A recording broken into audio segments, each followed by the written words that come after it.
How y'all doing out there, good people? How is everyone doing out there? It's your brother, Educational Gilmore.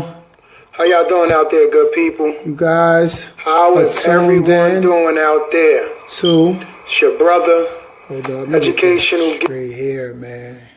Having all type of difficulties.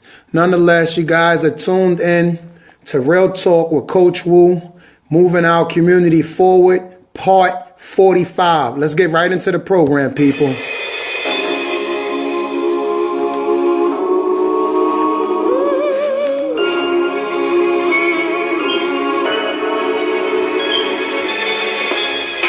Two strikes again, trapped in poverty, generations of injustice and inequality. Ancestors changed the world, and though they came in chains, in you the strength and hope lives and still remains. You're mighty and majestic, descendants of kings and queens. Royal blood flows through your veins, children of the dream.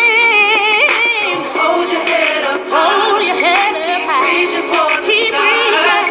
No matter what, I know you can sing it, know that about it, you're gonna make it. Your royalty, royalty, royalty, you royalty. We got a message from above, you ain't no thug, you royalty. Whether you're a king, sister, you're a queen, children of the dream. If you've never been told, time for you to know your royalty.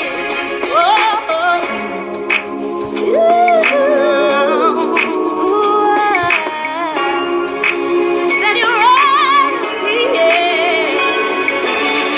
Every day and every hour, stand up tall with pride and power. No matter what people say about you, we're gonna love, never ever doubt you. Keep pushing, give it all you got. Don't stop till you reach the top. So hold your head up high, hold your head up high.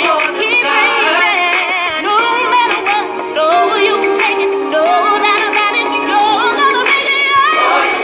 You're royalty, oh yes you are. Got a message from above, you ain't no thug, you're royalty. Brother, you're a king, sister, you're a queen, children of the tree. If you've never been told, time for you to know your royalty. You're beautiful, beautiful, so beautiful, so beautiful. We got a message from above, you ain't no thug, you're royalty. And you're marvelous, marvelous, and so powerful. If you've never been told, time for you to know your royalty.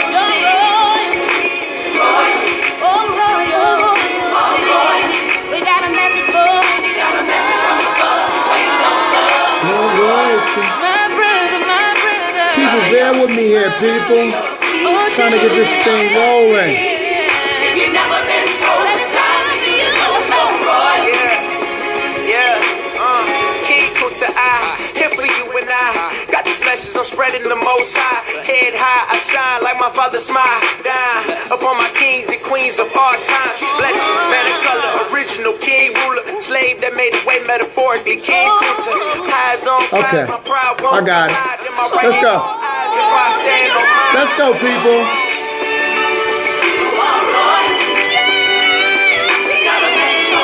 Hey, how you guys are doing out there? Had a little technical difficulties, people, because I'm doing this live from the Educational Gilmore Speaks page. So I'm trying to make sure I engage my audience. I know I normally have more people than what's tuned in now. I'm just trying to make sure that everyone is able to tune in and watch the show.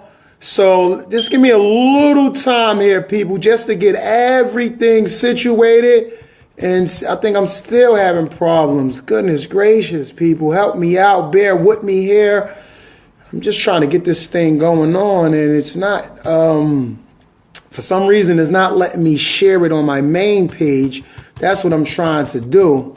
I'm trying to share it to my main page so as many people can view as possible, people. So please, everyone that's tuned in so far, share it, share it, share it. And let's see what's going on here. I got a very busy agenda tonight that I want to get to. I want to get to the wrap-ups of and the conclusion of the council races. I want to talk a little bit about James Byrd and how they're dismantling that, and we got a whole bunch of other things that I need to talk about. So I'm just gonna wait till I get this thing up and running. Share Educational Gilmore Education. Okay, there we go. We in there. We good. Everything seems good. So yeah, just off the bat, people. This week was a great week for me. I had an opportunity to take a group of kids from North Eastside High School to tour the Rutgers University campus, and it's just beautiful. If anybody know me, you know how passionate I am about education and how education helped essentially save my life. That was my form of rehabilitation, was to educate myself. Because when I was incarcerated, it came to my attention that the average individual inside of the penal system couldn't read or write at grade level. And the one common denominator amongst every individual that was locked up was the lack of education. So that's why I saw education, thus the name Educational Gilmore. And I'm a big fan of education, and I try to push that on everyone. And I also know and understand that transitional education is not for everybody. So with that being said, we did a nice trip with a group of kids from Newark, New Jersey, from Eastside High School. It was just a beautiful thing, and the kids were extremely enthusiastic riding back from the trip. They like, oh, Coach Wu, I can't wait to go to college. A lot of them were seniors and juniors, so I was just elated just to see that these kids were actually that gun-ho and enthusiastic about going to school. And that's the fire that I want to see in our kids right there. That's the fire I want to see. So with that being said, also, we have a Tale of Two States, our annual event coming up. What is a Tale of Two States, Coach Wu? Well, a Tale of Two States is sponsored by the Fetty Foundation, namely the College and Careers Club. And what we do in A Tale of Two States is we're taking nearly 100 kids from the Jersey City Public Schools, and we're going to go through the county jail, and then we're going to go to Rutgers University. That's how I got the name A Tale of Two States. You're essentially getting a dose of reality. What can happen to you if you pursue education? You can blossom in the world. Also, what can happen to you if you don't pursue education and you partake in illegal activities? This is what can happen to you as well.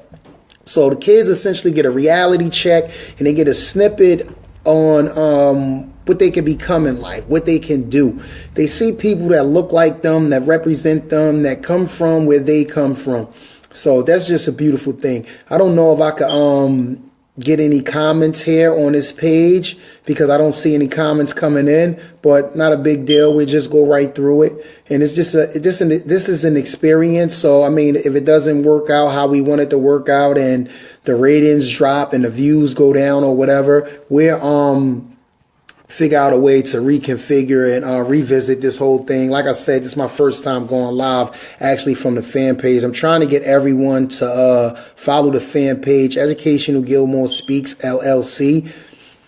And we're bringing these kids to Rutgers, and it's just huge for me and for my partner, Detective Latia Knowles. Thank you for everything that you do in the community, and you took the charge on this. And Mr. Walker at the Board of Education, thank you for putting this together, help put this together, and everyone that participated. My brother Coach C from University Charter School on West Side, Mr. Gastons at Lincoln High School, Reggie Graham at Snyder High School. Who else? I know I'm missing people. Goodness gracious, they're gonna kill me. But yeah, everyone that participated in this event, man, I just thank y'all. Because without you guys, this stuff is not possible. It's about networking, and it's about doing what we could do for the kids. There's my mentor right there, Principal Kafele. It might take a minute to get everyone over here. Yeah, I mean, like I said, it's an experience. I mean, excuse me, experiment, and we'll adjust accordingly. So that's what it is. So for the people who is viewing, just share the video as much as possible so we can engage our normal audience. I understand that this is not my normal audience. It's way bigger than this, but nonetheless, the program have to go on. So that's a tale of two states, and that's what I did during the week. I took a group of kids to Newark, and also the tale of two states is coming up.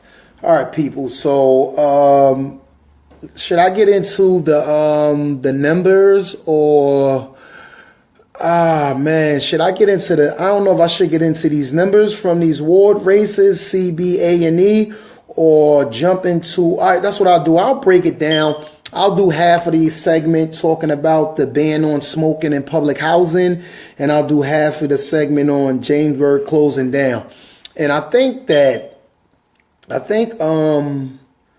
I'll start with that. I'll leave that election business for the second half of the show. And the reason why I want to talk about the ban on smoking in public housing, people, because on the surface, it sounds like a great thing.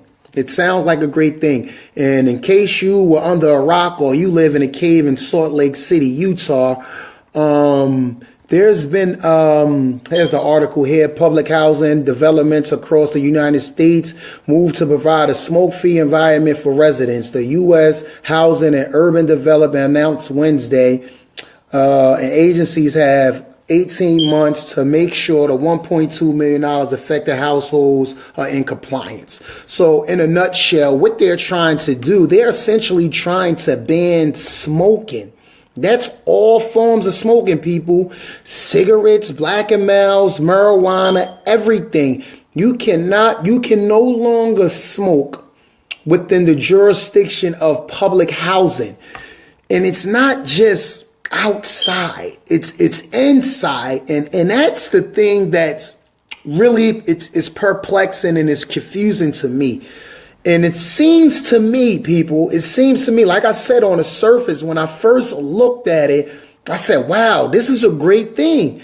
They're taking the initiative and they're going to ban the smoking from inside this, from inside housing complex. This is a great thing because I don't smoke and I know secondhand smoke is detrimental to your health. So I'm thinking that this was a good thing.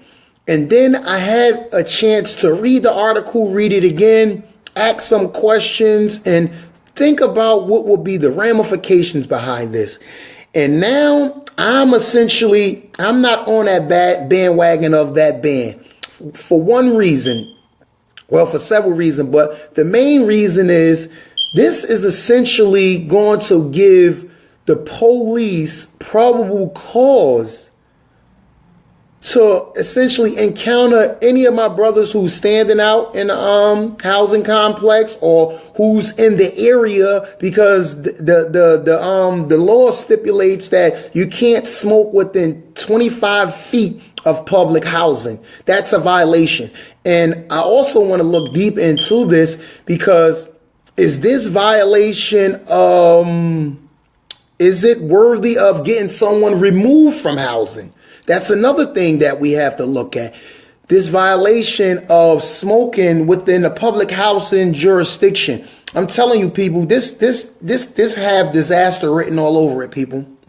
And I'm always one of the opinion that we have to let, things take its toll. We have to see if it's going to work. But like I said, this have disaster written all over it. If you're truly concerned about individuals' health, as you guys quote unquote claim to be, and we know and understand that smoking is extremely detrimental, not to the initial user, but also to the individuals who come in contact with it, that being secondhand smoke. Why don't we just ban smoking altogether? And people are looking at me like I got two heads. And the reason why I say that, because this is essentially putting a Band-Aid on a slash. If you're so concerned about these kids, You concerned about these kids' health and the overall well-being health of the community. Let's just ban smoking altogether. We know and understand that there's scientific evidence and scientific facts that back up smoking being detrimental to one's health and also to the environment. So why don't we just ban smoking altogether? And it seems as though that they're targeting the brothers and sisters that live in housing, because nowhere else is this ban. Nowhere else is this applicable to anyone in any other residence. So I can essentially be walking down Bergen smoking a cigarette and no one is going to say anything to me. But I can't walk within 25 feet of Curry Woods and smoke a cigarette. I can't walk within 25 feet of Marion Projects and smoke a cigarette. I can't walk within 25 feet of Booker T Projects smoking a cigarette, because that's a violation. So that's what's essentially rubbing me the wrong way. And like I said, I had time to look at this, think about this, actually talk to some people who lived in housing, as well as people who don't live in housing. And right now, I'm off that bandwagon for smoking, man. I think it does more harm than good. In fact, they did not really a survey, but they asked a few people how do they feel about the ban, and not surprisingly, a lot of people were not. They were anti-ban. Like, they was like, we know and understand that smoking is bad or whatever, but this is ridiculous. And how is it possible that a group of individuals want to regulate the smoking in certain areas? Why we have this regulation of smoking all the way under control? Why don't we mandate that it be against the law for anyone to smoke around kids, no matter where it be at? And I know it's kind of hard because you can't really tell no one what to do in a personal house that they've purchased with their hard-earned money. However, you're going to tell someone who's renting and who's living in public housing, who also pay rent with their hard-earned money, that they can't do it. So it seems as though that it's targeting a certain demographic, people. And that's what gets under my skin. And that's what gets me upset. And that's what have me up in arms. You know, so I want to get you guys' take on this whole issue. And if you guys haven't read up on it and looked up onto in this, you can go to Google University and essentially type in smoking ban in public housing, and all the information will come up on it. We need to familiarize ourselves with what's going on immediately in our community, people. That's what we need to do. Hey, Leonora. Hello, Mr. Gilmore. Is the tale of two states just for high school students? Yes, it's just for high school students. And the reason why I'm doing it just for high school students is because those are the kids that's essentially in preparation to either go into the workforce or to go into college. Although I'm looking at some type of initiative just like this that is going to gauge the grammar school kids. So I'm looking into that. I actually been in talk with several individuals about that. So I'm looking into that. Principal Kafele, it's a good move. They will catch on. Okay. I don't know, man. It seems to be normally way more people than this tuned in, and it seems to be a lot of more comments coming in. Let me try and see where we at. Okay, so it's on, but it's not on here. See, it's on there. It's not on my page. So that's what's really, it's not on my page. It's not going to my page. I don't know why it's not going to my page. Let me see something else here, people. Let me try some things real quick. I'm here. I'm sharing it. Okay, Heather, let me go on your page and share it from your page then. Hey, Heather, how's everything? So let's see what's going on here. Heather is sharing it, so I'm going to share it from Heather's page to see if it could get shared to my page, because it's normally way more viewers than this, people. Way more viewers, a lot more comments. So I'm going to see. Okay, Heather's sharing it, so let's see if I can share hers. And let me get my audience, because I feed off the audience, people. This is like I always say, people, this is not my show, although I do it. This is the people's show.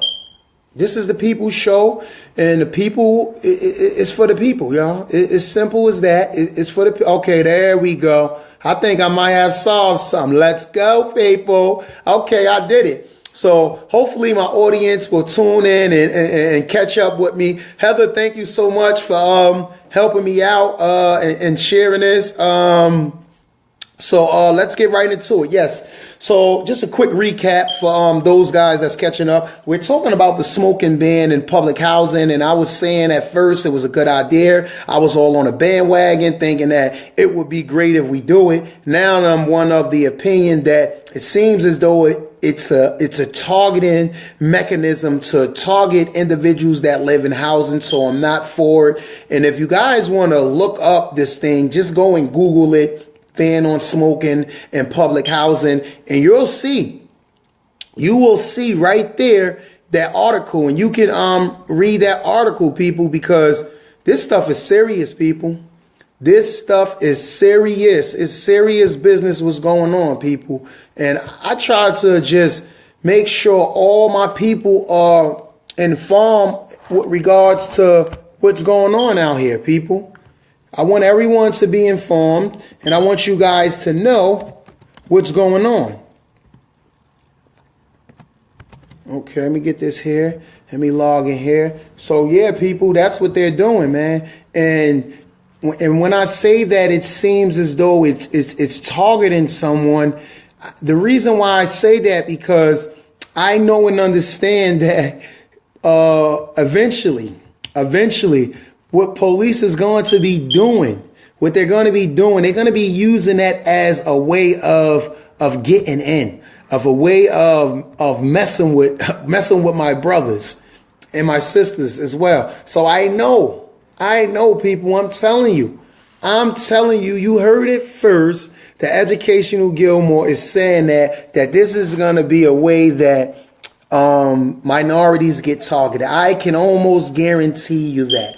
And on that note, people, another thing that's it's of major importance. The Christie administration just overcame one major hurdle with regards to the closing of Jamesburg. And I said, wow, beautiful thing. They're closing down Jamesburg. They're going to save the taxpayers money because Jamesburg costs about one, it added up to about, I think 300 and something thousand per resident to maintain the upkeeping, and it's a huge land and everything. So I think that it was a great deed that they were closing it down. But I looked and I'm looking at their plan that they have. So essentially, you're going to knock down Jamesburg and you're going to knock down the ladies facility, and you're going to put up 3 more institutions to house these juveniles. This is why I'm telling you, people, it's extremely important that we educate our kids and prepare them for advancement. Prepare them for the real world. Prepare them to be entrepreneurs. Prepare them to seek education, because they're building jailhouses left and right. Not just prisons for the adults, for the fathers. They're building stuff for the young men and women as well. They're about to put up 3 more institutions, people. They're going to put up 3 more. And that's not enough to get you guys outraged. That's not enough to make you guys open your eyes and see what's going on out here. This stuff is huge, people. We have to stay up to date with these current events. We have to see what's going on, predominantly locally first, but also within the jurisdictions of New Jersey, because this is the stuff that affect us immediately, people. It affects us immediately. And I know and understand that individuals who don't have their father figures in their life, individuals who don't have proper education and proper upbringing, these are prime locations where these individuals end up at. prime location. So you're knocking down Jamesburg and you're knocking down the women's facility, but you're putting up 3 more facilities throughout the state of New Jersey, people. Putting up 3 more institutions. And it's gonna be very interesting to see what they do with that land that's that Jamesburg was once occupied. It's going to be very interesting. It's big. It's a lot of acreage on that land. So I want to see exactly what they're going to do. And also, from my understanding, the township of West Windsor, Hamilton, is upset with the Christie administration because they feel like the governor just essentially just put the jail there without consulting them, without consulting residents in the area. Excuse me, they feel like they were tricked, so to speak. So it's interesting also to see how that's going to play out. I'll keep my eye on that. And as the news come in, I'll definitely share with the people, as I always do. Heather says you have a lot more viewers. Oh, okay, you're welcome. I see Miss Chambers. Good evening, Woo. How's everything, Miss Chambers? How's life treating you? I see you said you wanted to go have a snowball fight or something like that. So that's that. That's my little segment on the smoking in the U.S., how they're trying to ban it in public housing, and Jamesburg closing, and the female juvenile jail is closing as well. I forget the name of the female jail. For some reason, it's not clicking right now. And like I said, I'll bring you guys more on that as that seems to come. So now we're going to get into some numbers, and we're going to talk about the ward races and what happened, and look at these numbers. Look at these numbers. Just right off the bat, just looking at the numbers, I'm disappointed. I'm disappointed. Why are you disappointed, Coach Wu? Because it was 4 wards that the runoffs transpired in: A, B, C, and E. 2 wards are essentially in the north side of the city. The other 2 wards is in the south side of the city. And if you look at the numbers of voters who came out, the numbers are drastically higher for voters on the north end. It's in or around 7,000. I'll let that marinate, people. It's in or around 7,000. That's almost 1,500 more voters than the voters who came out on the south side.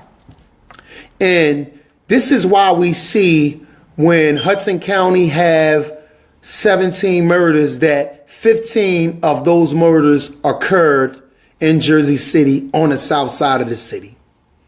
This is why when we see all these major crime statistics go down, we still see relatively stable statistics on the south side of the city. This is why, people, and we need to be very conscientious of what is going on. Shakira Chambers, yes, I do show these kids how our childhood was. Yeah, that was great. You know, we had a lot of good snowball fights when we were younger, man. That was pretty cool. Hey Tina, how's everything, young lady? How's life treating you? So yeah, people, it's almost 7,000 people, about almost a 1,500 differential. So who are we kidding here, people? Who are we kidding here? We're not coming out. We're just not interested in the democratic election process. We're just disinterested for whatever reason it may be. We're just disinterested, people. It's crazy, man. It's crazy. So, hey, Lisa, how's everything? So I'll just dive right into it. I'll go down the line. I'll start with Ward E first. Ward E, James Salomon. And also James Salomon, I've talked to James Salomon. He have agreed to come on the show, and he's going to come on, I think, January 9th, I think, or January 8th, whatever the second Sunday is in January, Mr. Salomon will be coming to the show, and he's going to be talking about his agenda and his vision he sees for his ward in the city, and how can he contribute to helping Jersey City move forward. So be on the lookout for that. James Salomon, councilman-elect. And in Ward E, 4,107 people came out and vote. That's a high number for a runoff. That's great. That's a high number for a runoff. Compared to the individuals who came out on the south side, that's a high number. And James was down, I think, about 400 or 500 votes on the first round, and then he switched it and won by like 250. That's a huge swing right there. That's great, man. And just looking at this these runoffs, I supported James. I felt like he would be a great fit for Ward E, and he won. I was for Denise. I feel like she would be a great fit for Ward A. She won. And Bogiano, I feel like he did a great job on the council, and I feel like he was going to win, and he won. And my brother Chris Gastons wasn't so lucky, and he didn't win. But yeah, James, man, that was huge. That was huge swing, the momentum, and it was just great. It was just great. So to get into, I'll get into Ward C. Bogiano, he did what he was supposed to do. He went in there, his supporters came, then his Go TV was serious. And it's hard for independents to win. It's really hard for independents to win, and they did it. So kudos to Bogiano. Shout out to Rich Bogiano. He had, I think he had about 600 or 700 more votes than John. And how many people came out up there? About 3,000, almost 3,000 people came out up there. Still, again, more than individuals that came out in B and more than individuals that came out in A. It's just crazy. Like, we're just not coming out. We're just not coming out, man. And Ward A, Denise Ridley pulled it out. She won by double digits. I think she doubled Conti. She doubled Conti, or she at least almost doubled Conti. But again, 2,400 people came out. 2,400 people came out, people. Are you kidding me? 2,400 people came out to vote to decide who's going to lead your ward for the next 4 years. 2,400 people? You gotta be kidding me, people. You gotta be kidding me. You gotta be kidding me. I think Denise is gonna do a great job, though. I really like Denise. I think that even though she's on Mayor Phillip ticket, I think that she's gonna show that she have her own identity. I don't think she's gonna be a rubber stamp, so to say. Denise also has agreed to come on the show, and I'll let you guys know what date she choose. But I like Denise a lot. I endorsed Pam initially in the first go around because I've witnessed the work that Pam do. I've seen her hit them streets, and I thought that my sister would make a great councilwoman. I thought she would make a great councilwoman. So I was pulling for Pam, and I'm not disappointed. I think Denise is going to do a great job. She's a stand-up person. And when I did the video of why her literature was circulating in Ward B, she immediately contacted me. And, she wasn't upset or nothing. She just was just like me, trying to get to the bottom of it to see why it transpired. And even before that, I always had the utmost respect for Denise, and she even said that she would come on the show either before the runoff or after the runoff. So I think that I think that is great. I think that is great, and I think she's an upfront sister, and I'm gonna work with all these people. I'm gonna try my best to work with all of them. So as long as though they're doing the right thing to help the kids and the vulnerable people in our community, I don't feel no particular way. I'm not taking anything personal. Whatever happened, it already happened already, and on that note, hold on, let me get to some of you guys' comments here. Wow, now the audience is starting to come in. I see my brother Chris Gaskins. Hey, bro, you are right. Low versus turnout hurts our community. Yeah, man, it hurts it. If they don't come out, then the majority of the people are essentially not having say-so who's representing them for the 4 years to come, and then thus you have the complaining, oh, they don't care about us, and they're doing this and they're doing that. But dude, you didn't come out and vote. You didn't come out and rock your vote. People have died for the right to vote. People have died, and I'm kind of everywhere with regards to why people not coming out, because I'm not gonna sit here and act like I'm holier than thou. There was a time in my life where I didn't vote at all. I didn't vote at all because I thought that all politicians were corrupt. I thought that all politicians were crooked, and all of them told you what they wanted you to hear. And when they got in office, they essentially turned their back on them. Freeholder Jerry Walker, he broke it down in the most profound way, more so than anyone else. And he basically told me in a nutshell, like, listen, Coach Wu, politics is everywhere. Either you're going to be a part of the politics or you're not. But just know decisions are going to be made whether you participate or not. So you might as well participate, and you might as well have some say so. And I said, you know what, bro? You absolutely right. So that's why I took the initiative to get involved. And like I said, I'm fairly new at this politic game, as I have not always indulged in politics. But this election right here have brightened my eyes. I have learned so much during this election. I've seen a lot of stuff firsthand that was just crazy, but nonetheless, I learned a lot during this election. I think I've grown personally as an individual, and I just think that we all got to work together. People need to stop just saying we have to work together and actually do some work together.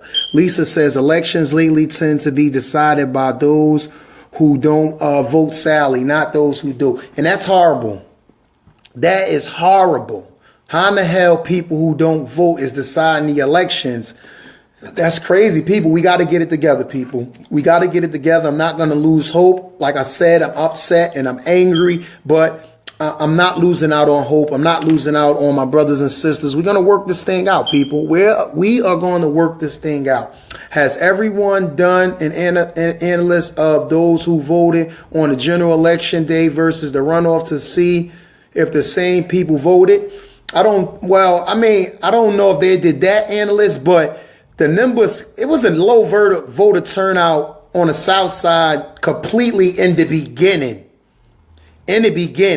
So it was a low turnout. Then it was a low turnout for the runoff, Lisa. So I don't know if anyone did any data on that, but it's just horrible how people don't come out, man. And I think it's also a knock on the candidates that's running. You guys that's running for office, you have to do everything within your power to get these people out and vote. A lot of people are essentially disgruntled with the choice of candidates. That's why they're not coming out as well. We need to look into that too. So we're not just going to put everything on the constituents. We're going to put some of this blame on the individuals that's running for the office as well. Demetrius Terry, what's going on, young fella? I agree. Voter turnout in Wards A continues to be way too low. Hopefully, after Councilwoman-elect really gets through her term, she will awaken Ward A to get more involved. Yeah, hopefully she do, man. Hopefully she do. Because that's just crazy for these people, for these numbers of voters to come out. It's just beyond crazy, man. Afar, how's everything? Afar, how's life treating you, young lady? We have a lot of residents that are not citizens, that do not have a voice in our community as well. That's another thing we need to explore. Individuals who are part of the community, but essentially that's not able to vote. So are those the individuals that continue to be left out as well? as the voiceless individual. All this stuff, we got to dive into all this stuff. We got to do a lot of unpacking to see what the heck is going on here, man. That's what we have to do. Leonora, we're taking a chance on anybody we vote for. I say this to say you can't take people's words at face value. That's just life, Leonora. That's just life, man. You can't take people's words on face value, but however, you at least give these people the benefit of the doubt. Give them the benefit of the doubt and hold these people accountable. Give them the benefit of the doubt and hold these people accountable. So back to the numbers. So yeah, Denise Ridley managed to come out with about 2-1 victory. And Ward B, Mara managed to unseat Mr. Gastons again. Only about 2,600 people came out to vote. And I will say this about Mr. Gastons. I may be a little biased to towards Mr. Gastons, saying that that's my brother and we do work together, do a lot of work together. But I will say this. I have not met a more sincere, compassionate man in my life. I have not met someone more sincere and compassionate than Chris. In fact, Chris, I mean, he's just a class citizen. He's a class citizen. He essentially congratulated Mara immediately after finding out the results. That's just class right there. I don't even think John ever congratulated Chris on winning the Ward B seat. Nonetheless, Chris didn't take it personal. You know, he still congratulated Mara immediately after finding out that these numbers, they're not looking good in our favor. He went right on ahead and congratulated her. And the reason why, the thing about Chris is, I always felt that Chris was in a win-win situation. Whether he won or lost, I felt that he was in a win-win situation. Why you say that, Coach Wu? Because I feel like Mr. Gastons is just the type of person that wants to get the work done, that wants to help people. So it was fitting for him to continue to do what he do. By nature, he's a public servant. He's not really a politician. He's not. He's a public servant. His interest is in helping people better themselves. His interest is in helping individuals in the community,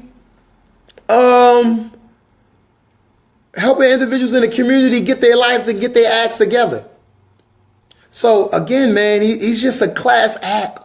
He's just a class act. And also I worked side by side with Mr. Gastons for the last couple years on these campaigns. And I think he learned, in fact, I'm not going to say I think, strike that. I know he have learned a great deal. He have learned a great deal with regards to how you go about running for elected office. He have learned a great deal, and I will continue to work with Mr. Gastons. I wasn't just there because he was the council person. That's not the type of person I am. I'm not someone who just work with people just because of titles and things like that. So I always felt that Chris was in a win-win situation. No matter what happened, he would win. I told you before, I could vividly recall before he was council person, before he was running for council person, him going to New York with me and some other community leaders to try to get some type of violence remedy for the violence that was plaguing our community. And it's individuals like that I roll my sleeve up and go to work for. And it's a lot of things that transpired during the campaign trail, and it's a lot of stuff that it's just, I was just disgusted with, man. I was just disgusted with a lot of things that transpired. And I have nothing against Mara. Really, I have nothing against Mara. In fact, me and Mara conversated the whole time we was at NJCU. And I texted her too. And I told her, congratulations on winning, you know. And like I said, I have no ill feelings towards Mara or anything. But I will say this, people. individuals, people came down. I seen people on the campaign trail, and they asking me like why I'm working with Chris. He can't do nothing for me and stuff. And I always maintained, and I maintain to this day, I don't need Mr. Gaskins to do anything for me. I'm not in this for self-advancement. I'm not in this for personal gain. So what? He can't do nothing for me, i.e. get me a job or get me a raise or any of that stuff. I don't care. I felt like he was the best person for the job, so I went out on a limb and I helped him. Did I know and understand that he was running against the machine? Yes, I did. Yes, I did. Did I know that it was possibility that I can be a target? Yes, I did.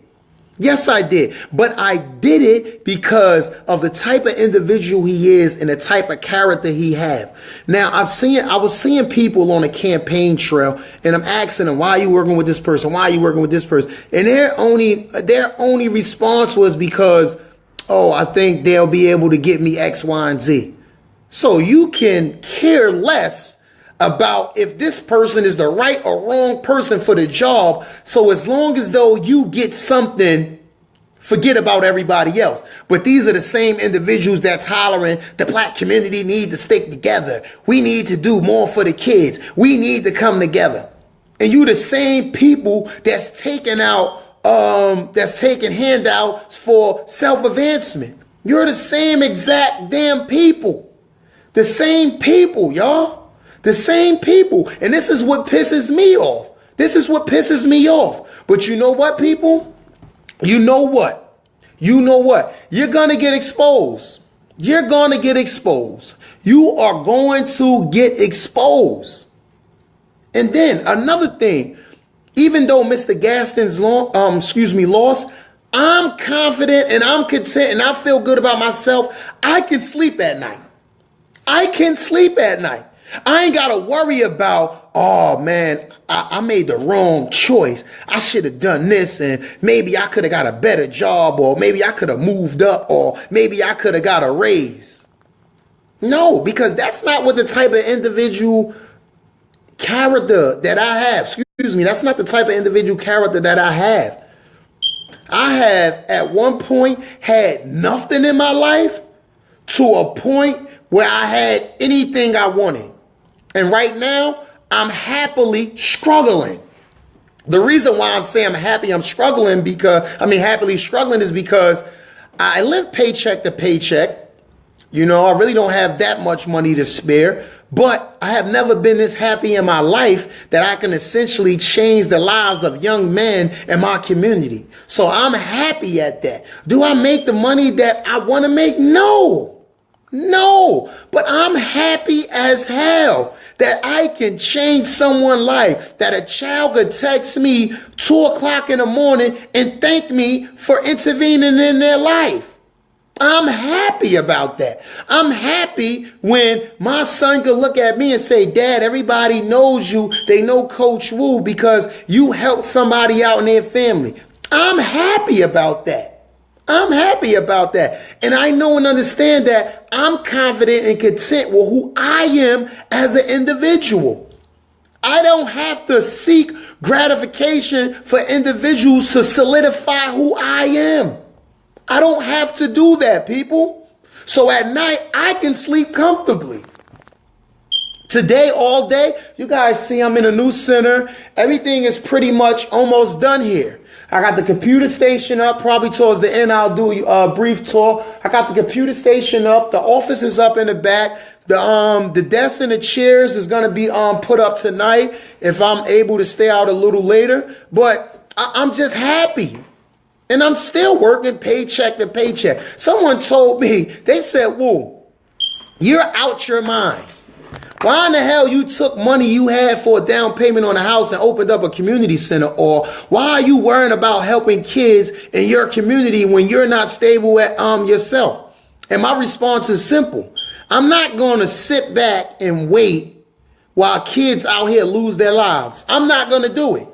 I'm just not going to do it. I'm going to try to help these kids and these brothers out here to the best of my ability.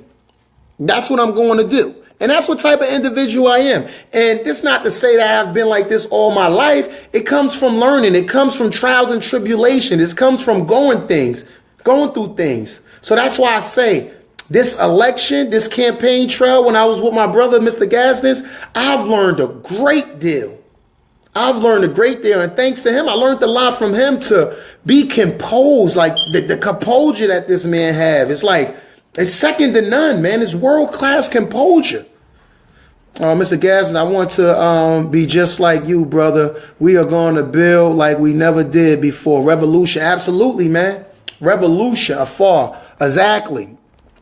Miss Chambers, people only want to do things for people they feel they can gain something from. Yeah, man.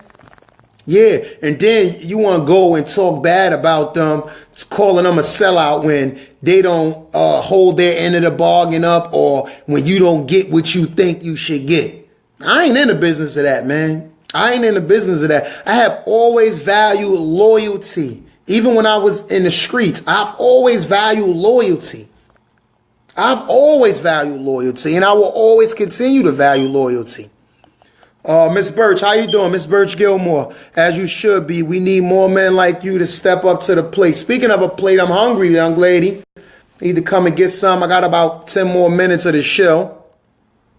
Miss Chambers says, if you need help, let me know. I definitely will let you know.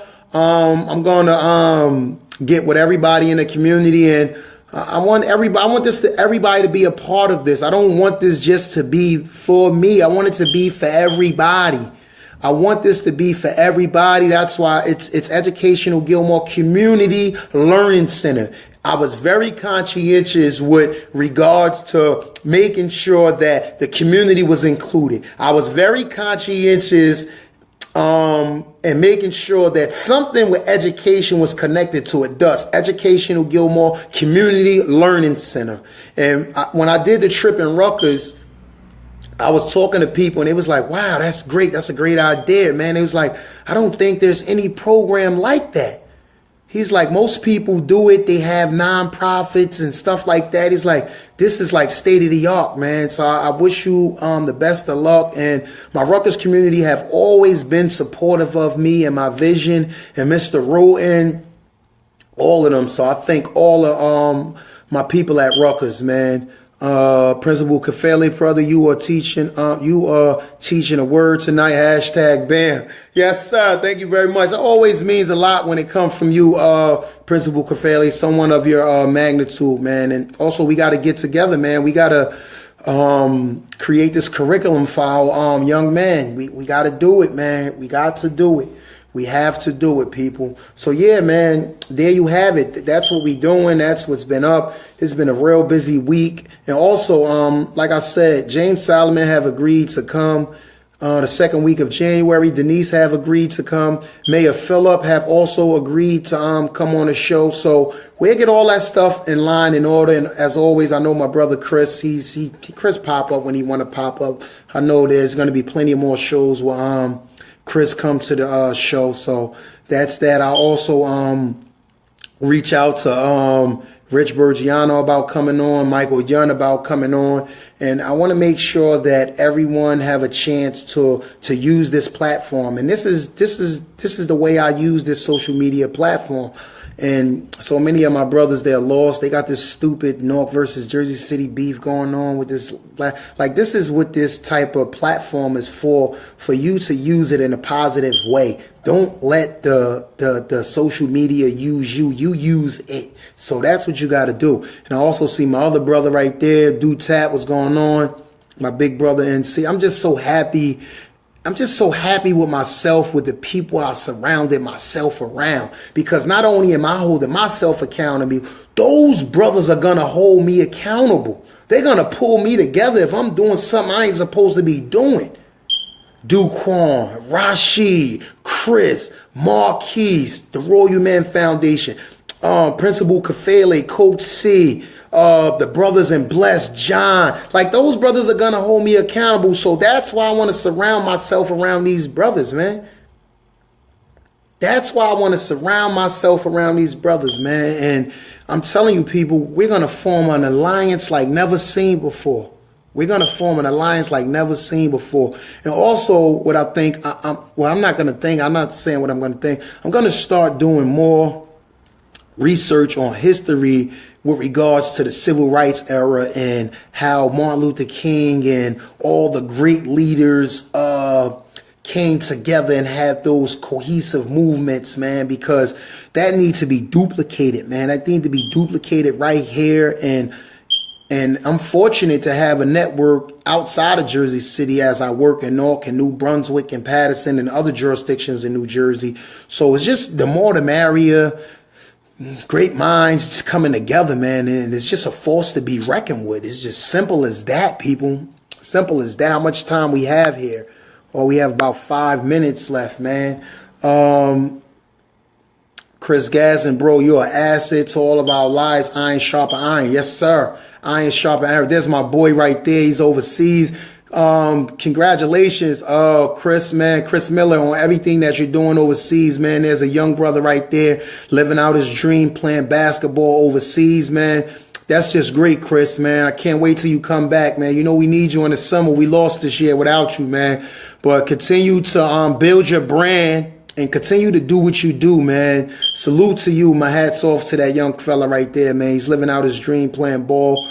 He's building his brand over there. He's helping kids, man. And I have nothing but the utmost respect for Chris Miller as well.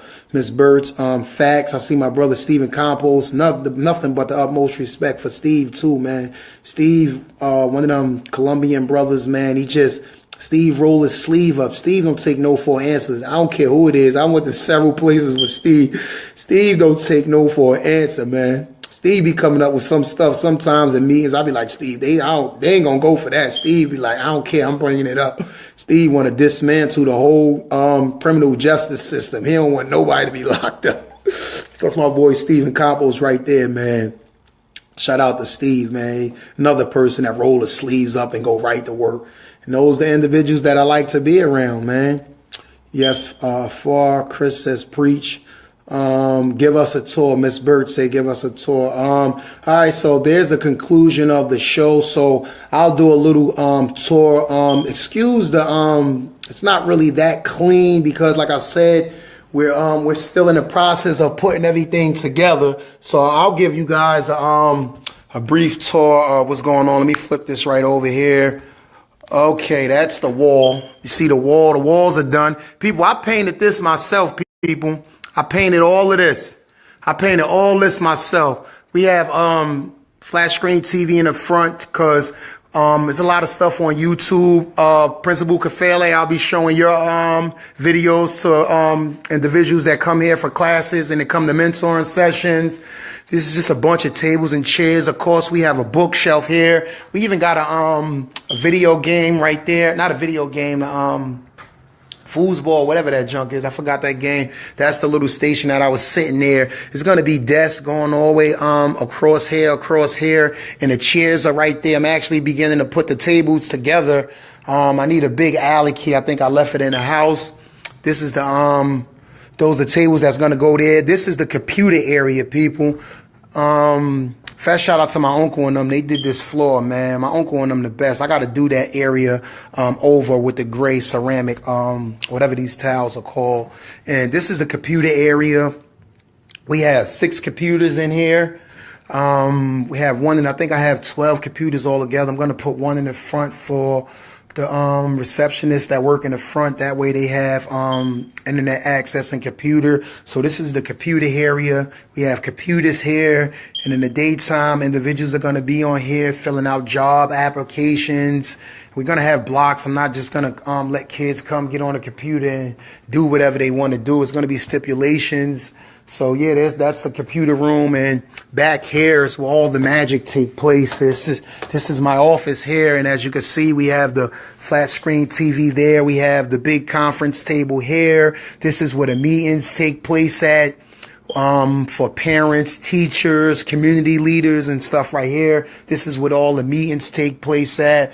That bathroom is dirty over there. I'm not gonna go all the way over there. See, guys, I'm still still got my brother Chris Gaston's stuff hanging up right there.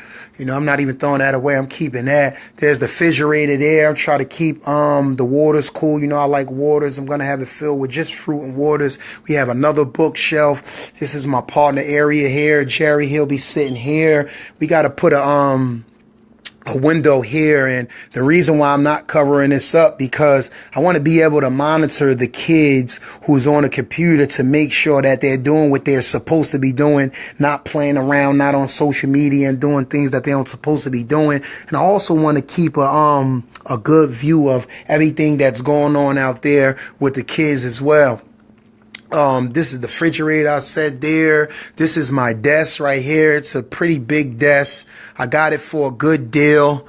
And I don't know if you guys want to see the backyard, but we have a backyard out there. In the summertime, I'm going to put a pull-up bar there and get some dumbbells and help kids learn about the importances of exercise and things like that. Yeah, my desk is kind of junky. I know I need to clean it up, man, but nonetheless, that's what it is. The printer's over there. Got the cash register over there with the key, and there ain't no money in there. I just got it locked. And this right here is my daily board. So what I'll do with this board here is write down all the meetings that's going to transpire for the month. So that way I know every time I have a meeting with different individuals and different parents, different parents and stuff like that. So there you have it, people. This is Educational Gilmore's Community Learning Center. Like I said, again, I painted all this stuff myself. I was actually going to pay someone to paint it, but I ran out of money. I thought I had more money than I had, so I didn't have the money to do it. So I had to roll my sleeves up and do it myself. You can see the bathroom floor is done as well. That's done. So it's just that piece right there I got to do. I got to actually take that metal up. And we got the recycling bin because we want to make sure we're recycling in here. We have the, what is this, waterproof rug here. And there you have it, people. That's a tour of the Educational Gilmore Community Learning Center. We have the reception desk there. We're going to have the computer there. And people come in, they'll be able to check. We have the little waiting area here. And that's what it is. That's what we're doing, man.